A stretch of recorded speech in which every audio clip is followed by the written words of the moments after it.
let's talk about the economy, because we know it's not going too well, is it? It's basically falling off a cliff, and the only way the elites get to stay in charge is if there is some sort of technical revolution that basically boosts growth rates massively. A fourth industrial one, you might. Yeah, well, no, so some fundamental technological breakthrough, which is why it was very exciting for the last couple of weeks when we found about this stuff.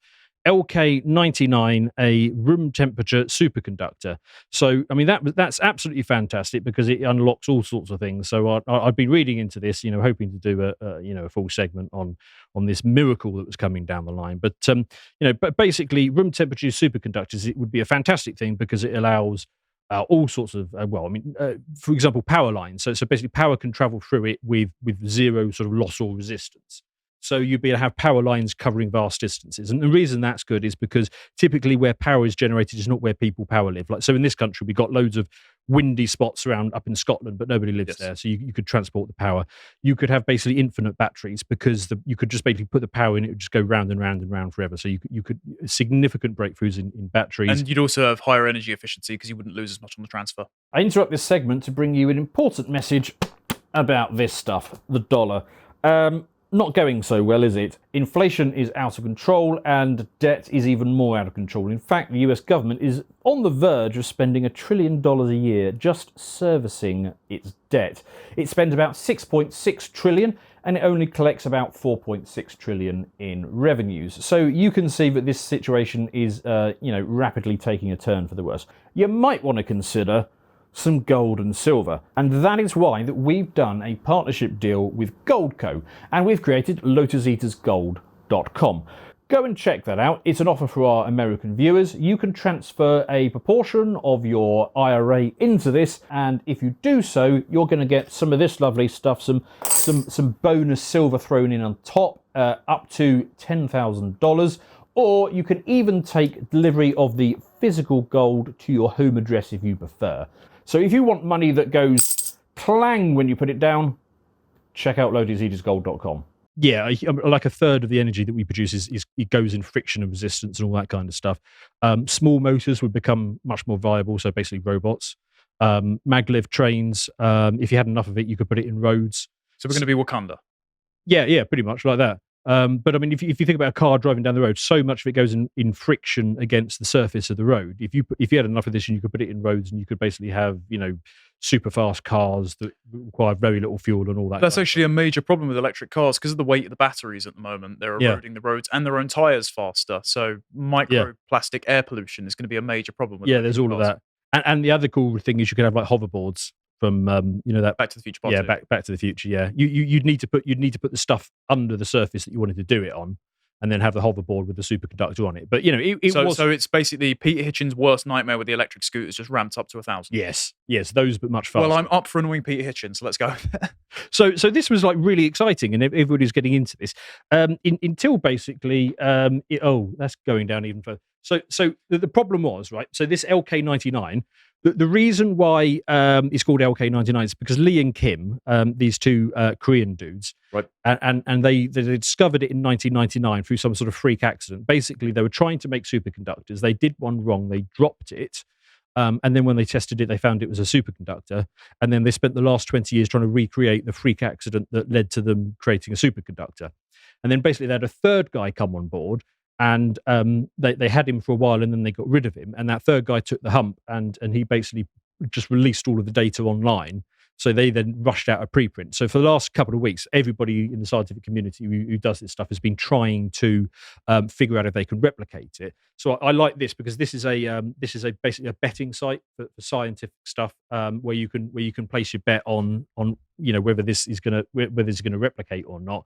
And it was starting at sort of 40-50%, and now we're down to sort of 11% because basically people are trying to replicate it and it won't work. Well, it says 2025, so that's obviously a very slim margin. I wonder if there are other bets for longer years that have better odds. Well, I mean, if it's a real thing, that should be plenty of time to rediscover this. So we got all excited for a little while about superconductors, and it looks like that's gone. But we've still got AI.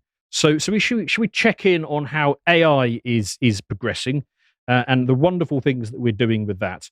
The first thing I wanted to comment on is this is a Twitch stream where two AIs basically argue with each other all day long, one of them as Trump and one of them as Biden. Oh, it's like our comments section. I love this, yeah. This basically streams 24 hours a day. Now, I'm going to be very risky and unmute the sound for a second. This is a live stream. I have to admit, though, strapping a rocket to your taint sounds like something out of one of Stormy Daniels' bedtime story.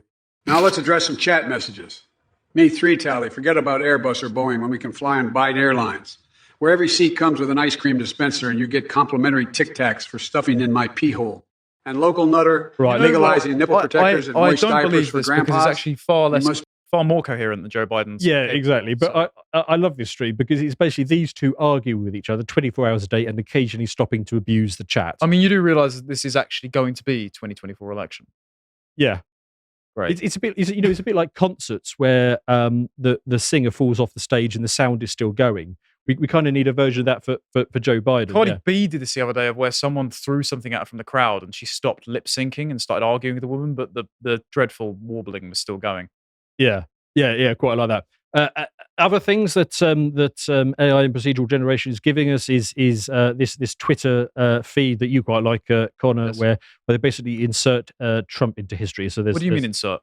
Well, yes. So this is Trump inventing sliced bread in 1928, and there's a whole bunch of these going through. Trump victorious at Thermopylae. Yeah. I saw one where he's teaching Aunt Jemima how to make pancakes. So it's very racist. They took her off the bottle. Oh, isn't that messy? Yes, yeah. Teaching messy. So great breakthroughs there. Now this is also very cool. This is what AI is doing. This is one you mentioned to me. So this is how a Skyrim modder has incorporated AI to basically level up the NPC dialogue. Yes. So you can have a proper conversation now with the NPCs in a game like Skyrim. Yeah, so it's procedurally generated dialogue that you can then type into the box and then they'll respond back in real time. Yeah, and they remember you because of the problem with Skyrim is you can basically like raid somebody's shop and then come back and they're like fine to you the next day, whereas they will remember now and you can have these proper conversations.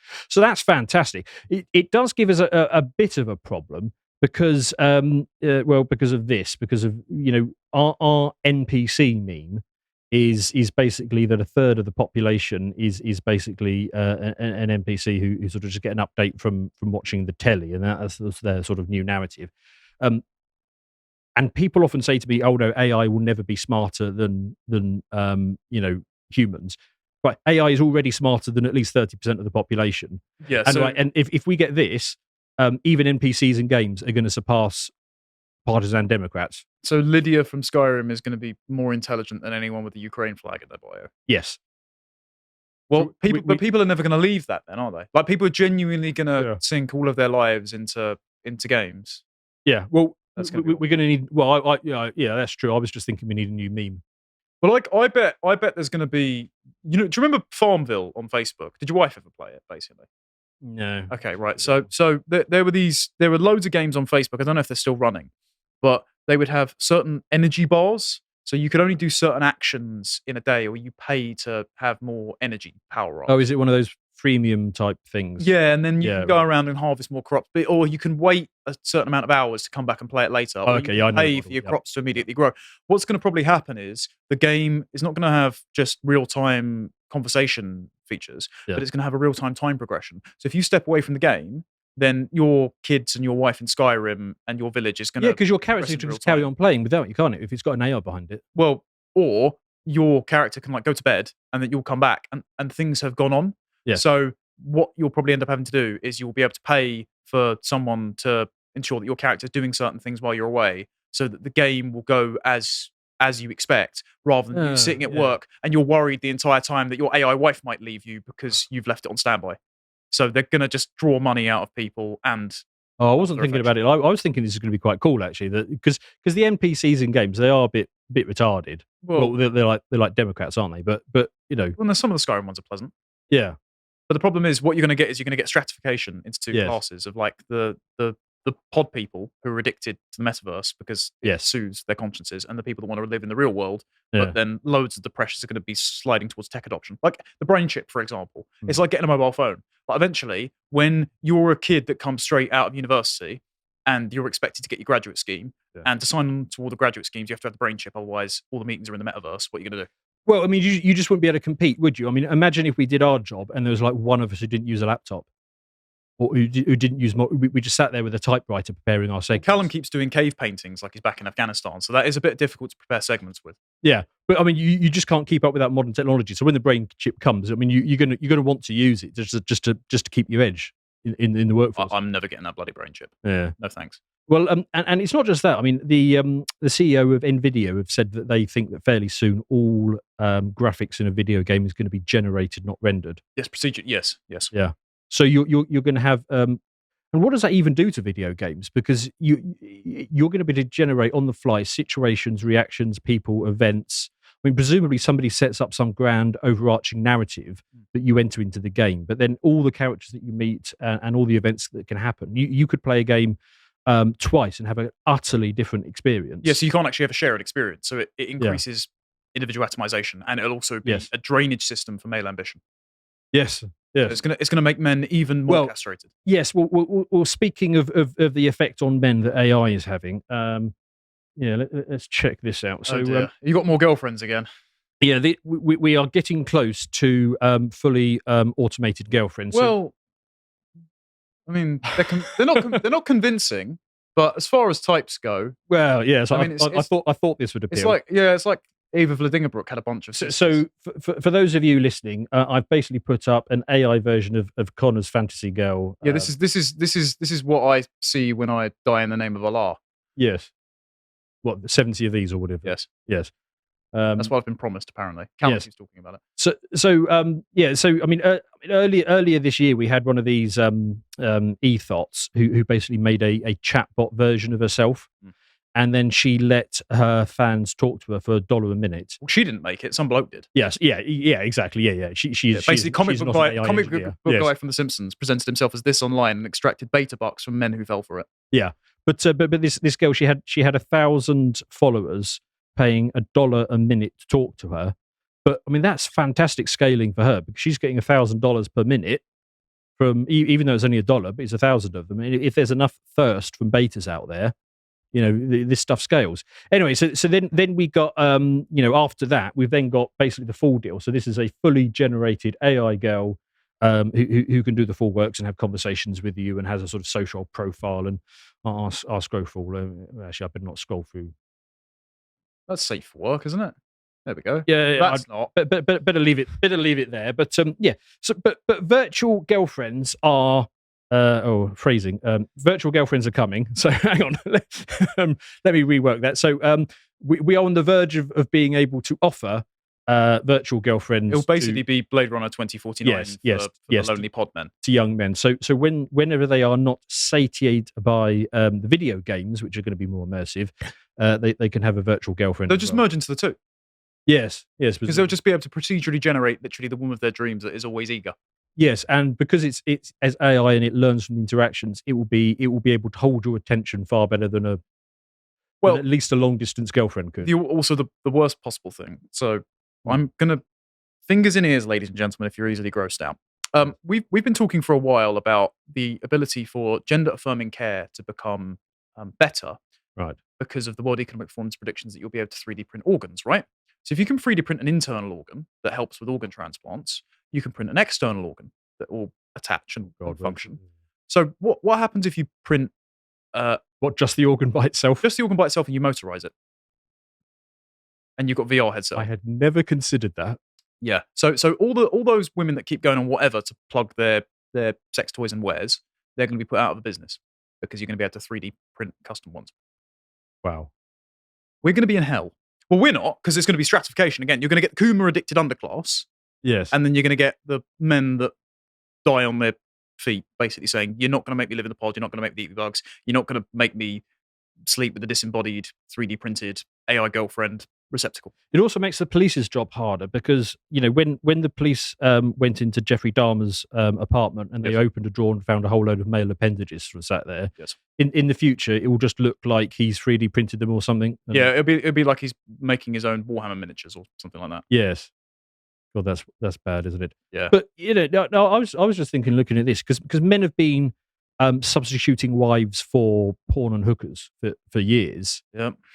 You can see it's not going to get that much. It's not really that much of a bigger step just to go to porn and a 3D girlfriend who you can have a conversation with you and all that kind of stuff. But it's going to ensnare more people than would have otherwise done it, I think. Because at the moment, they're rationalizing it as like a supplement to either their inability to get a girlfriend or it's a holdover until they do. What's going to happen is it's going to displace for a lot of men, it's going to be a motivation sink again. The imagination and anticipation and motivation to go out and meet and earn a woman's affection.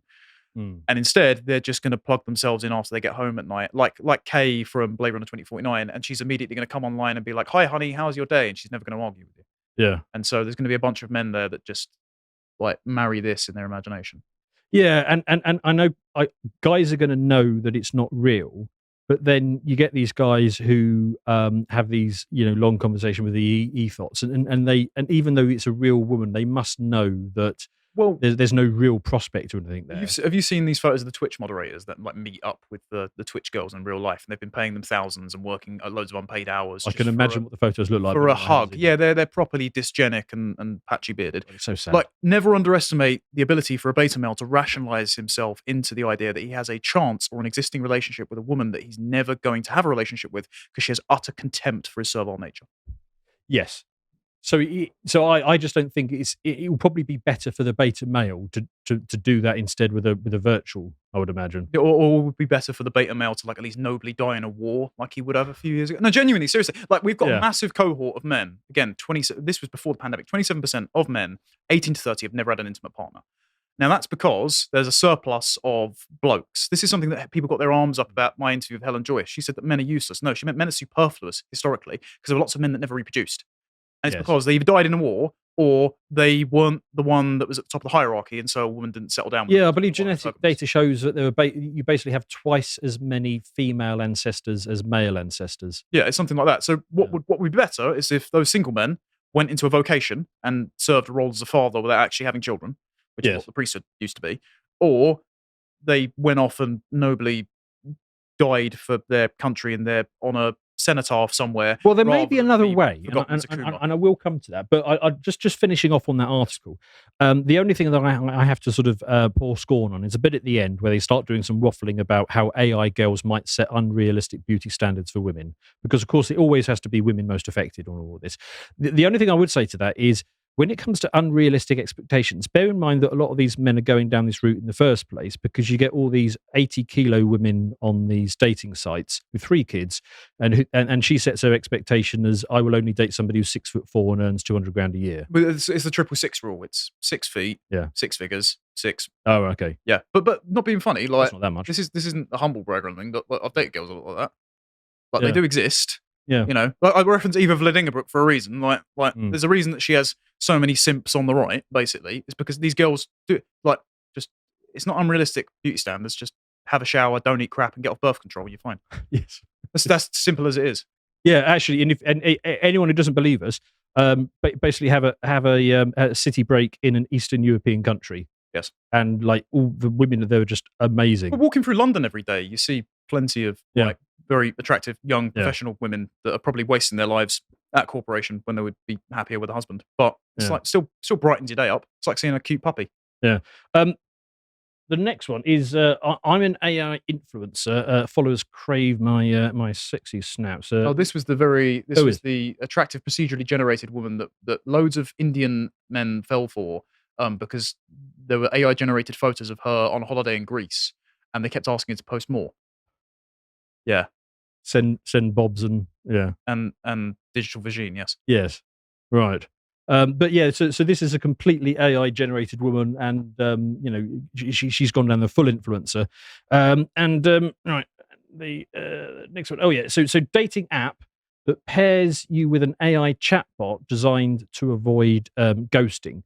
So this is the new dating app where basically rather than matching with somebody and initially talking to them, you match with somebody and then speak to an AI version of them, because the AI knows the person well enough that it doesn't need to connect you. And what that does is it works out if you're a good match, and presumably at some point it will actually connect the two people if you can get on with the AI version of her or him well enough.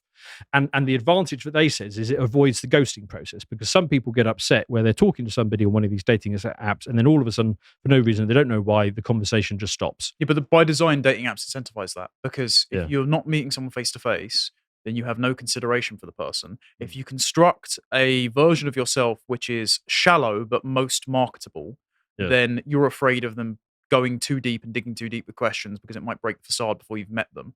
And then also, if you're on a dating app, the dating apps are designed to keep you on a dating app, because otherwise the dating apps don't have any customers. So what happens is, you in the back of your mind are thinking, but I won't get as many dopamine hits from having likes and future matches if I just accept this match, so I'll just quietly unmatch them or never speak to them again. And so it actually discourages you from taking it off. Yes, the problem with that is it hurts people's feelings, and this is basically so. This is the constant thing with our culture, is we are trying to soften the edges of everything, so nobody ever experiences any discomfort. So you're basically producing very brittle people who can't handle any rejection or any adversity, because our culture is basically trying to take it away from them at every point. In the inverse of that as well, you are breeding people that don't have any consideration with anyone, because the way that you enter a dating app is under the auspice of, I'm going to hook up or go on a date with you. So we're in a contractual agreement here, and we're just negotiating the terms of the contract. So I don't have any emotional obligation to you, even though I matched with you and started a conversation and I've been talking to you for a while. So you might be more invested than I am. So I reserve the right to sever that contract at any time. And so there's no sentiment there. It's purely transactional. And so, like, the dating app itself is the problem. You're never going to create a dating app where ghosting isn't an issue. Instead, just like go out and meet. And casual dating. I mean, it was a thing before dating apps as well. Yeah. So anyway, look, the problem we got is we need to fix the economy, and superconductors is a dud, and AI is being used for all our worst impulses. So neither of those things is going to work. So how are we going to fix the economy? Now, I've given this a lot of thought, and I have come up with the solution. A cunning plan. Yes, I've got a 4-point plan that will save the economy and Zoomers at the same time. Go on. Right. Step 1 is you remove the vote from everybody. Okay, I'm listening. Step 2, you ban dating apps. Okay. Yep. You're like step 3. Step 3 is you give the vote back to married families who have at least one child. Yes. So it basically becomes a vote per household. I know you like that idea. I've endorsed this on GB News openly. Yeah, right. Okay. So good, right? And step 4, and this is the absolute masterstroke. Right. Arranged marriages. Right. Okay. Yes. So, unironically, there are people calling for this. Yes. Among our generation. There is a point, I don't know, are you aware of a woman by the name of Louise Perry, the one that wrote Case Against the Sexual Revolution, right? Yes. So I've interviewed her, very nice woman. She's currently got matriarchal matching service, of where she's organising meetups for sort of like Gen Z on the right types to go to a bar that she's organised under the explicit auspices of, you've got to try and meet your future partner. And so, and this is something Mary's spoken to me about before, Harrington. Like, we basically need the spirit of the interfering auntie to start pushing people together, because that's what happened before, right? You had the older women in the community that were pushing the young people together, going like, I've seen her at church, she looks nice. We don't have that anymore. Instead, we have the dating apps, and it's the contractual version. The problem is, people that want an arranged marriage do it with the proviso of, I want an arranged marriage to my perfect 10. Yes. What happens if you don't get that? Well, I mean, you don't get that in the Indian version, do you? I mean, you get who you get, basically. Your cousin, usually. Yeah. Look, I think the fundamental problem is that in the West we thought that we were rich enough to abolish the family. Yes. Right. And basically we aren't. And the reason that our economy is so screwed, and that Zoomers are so screwed and taxes are so high on people in working ages, the Gen Xers and the millennials, is because the family has been destroyed. So I'm going to reference here my Brokenomics number is one of the early ones on debt and deficits. That's right near the start, where basically I get into it and I break down all of the figures as to why the economy in the UK is so screwed. I mean, it's the same for every Western country, but why there's no good options from here. However, with the benefit of sort of 6 months' time, I've decided the solution actually is quite simple. It's basically you just reinstate the family. So that's why you go for the matchmaker thing. And I'll tell you my argument here. So as I explained in that video, right, the problem we've got some really big line items. The big line items in government expenditure is basically the NHS, that's taken up like 211 billion. Yes. You've got pensions, that's taken up like 178 billion, and then you've got welfare, which is taking up another 142 billion. Now, if you think about it, all three of those big line items is basically a replacement for the family. I mean, NHS to a lesser extent, but still. It was a replacement for the church and the local medical institutions that were run by women whose children grew up. Yeah, and also if you're a member of a family and people who know you, I mean, a big part of the problem with the NHS is that people get seriously ill before they go in. Yes. Whereas if you've got a family around you who can notice something is going wrong, you're more likely to detect this stuff earlier, and also it wouldn't be all of the sort of the surrounding care that goes with it as well. So I'm saying, look. If you had stronger family units, if we did the matchmaking, Indian matchmaking thing, I think that's got to come. We've got to abolish the right of Zoomers to pick their own partner. We've got to do the Indian matchmaking thing, pair people off in their early 20s, bring back the proper family unit like they have basically everywhere else in the world apart from the West, which is multi-generations living together. It solves so many problems because instead of the housing crisis, you get the family home. With the generations living together, you get people married off sooner. You get the younger people looking after the elders. So I think you can at least halve the NHS budget, right? The pension budget, you can get rid of at least 80% of it. And there's going to be a few people who don't have families, so I'm keeping 20% of the pension budget. Kind of do that with charity though. In the end, yeah, probably could. So I'm probably being generous there. The welfare budget, you can kill 80% of that because that's basically young women. Thinking, I just need to get knocked up and I can get a free house. I don't even need a husband. I certainly don't need to get on with my parents anymore. I can just basically F and blind them and march out and slam the door behind me and go and get a free house. And vote myself more money. And vote yourself more money, yeah. So you can get rid of 80% of that. Anyway, what I've just done there is saved £1 billion a day. Right, £1 billion a day by trimming those, by reinstating the family. Right, you do that. And you can now have you can now basically get lower taxes. You can abolish the deficit. You can start paying down debt. You solve the housing crisis. You solve the Zoomer problem. You solve the dating problem. It basically fixes everything. So I'm on board. Right. Are you using AI to pair people up though? Oh yeah, we could do that, I suppose. Because they're already doing that. Oh really? I've done a segment with Stelios before where they're doing an AI arranged matchmaking service of where like you can sign up. And the algorithm will allot you a partner. So you go on a date with them. So basically, I think what we do is we get people to their early 20s, and then maybe we give them a little bit of choice. They can either let their parents arrange the marriage, or they can let the algorithm do it. Yes. But whichever way you go, it's mandatory, and then you're married off in your mid-20s, and then that's it, and we fix all the problems. But wait. Right. What if it marries you to a new woman? Well, presumably that's why you'd use the AI, because it would work out that if it did do that, it was doing it because you could bring her around. No, as in a woman without the sufficient plumbing. Oh, that one. Ooh. What if it's biased in that direction, as Joe Biden is ensuring it is with his AI Bill of Rights? State-mandated trans wives. Yeah, you're encouraging me to fed pod here. With what I would do in that situation. So a few hiccups to adoption. Yes. Right. Okay. Yes. Minor baby steps, but I like yes. optimism. Yes. So we AI mandated abolish the vote, abolish dating freedom, and bring back matchmaking. Thank you for watching this segment from the podcast The Lotus Eaters. I hope you enjoyed it and found it informative.